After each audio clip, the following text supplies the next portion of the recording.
Hello everyone, welcome back to my channel. বেশ কিছুদিন আগে আমরা সব ফ্রেন্ডসরা মিলে চলে গিয়েছিলাম ওয়েস্ট বেঙ্গলের সেই বিখ্যাত ক্যানিয়নে। হ্যাঁ, আপনারা ঠিকই ধরেছেন, আমরা চলে গিয়েছিলাম গনগনিতে। প্রাকৃতিক সৌন্দর্যে ঘেরা এই ক্যানিয়ন সাধারণত শিলাবতী নদীর গতিপথ ও বাতাসের ক্ষয়কার্যের ফলেই সৃষ্টি হয়েছে এই ক্যানিয়ন। আপনারা অনেকেই হয়তো এখানে এসেছেন, আবার অনেকেই আসেননি। আজ এই প্রাকৃতিক সৌন্দর্য আপনাদের সাথেও ভাগ করে নেব। আমরা উপরে দাঁড়িয়ে সামনের ভিউটা দেখছিলাম, বেশ সুন্দর লাগছিল। তারপর আমরা সিঁড়ি দিয়ে নিচে নেমে গেলাম।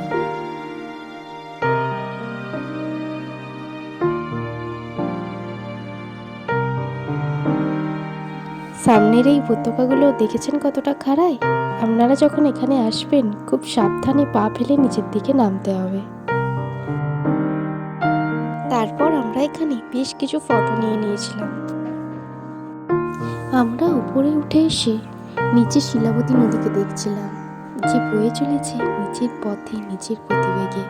কত সুন্দরই না লাগছে, তাই না? চারপাশটা আরো একটু ভালো করে ঘুরে দেখছিলাম। দেখলাম এখানে কত রকমের ফুলের গাছ লাগানো আছে, বেশ ভালো লাগছিল। অনেকটা সময় আজকে আমরা এখানে কাটিয়েছিলাম, বেশ ভালো লাগছিল। কিন্তু বাড়িতেও ফিরতে হবে, তাই না? সেই জন্য আমরা আরো একটু সব জায়গা ভালো করে ঘুরে নিলাম। আজ ভিডিওটা এই পর্যন্তই। দেখা হবে অন্য একটা ভিডিও নিয়ে। সবাই খুব ভালো থাকবেন।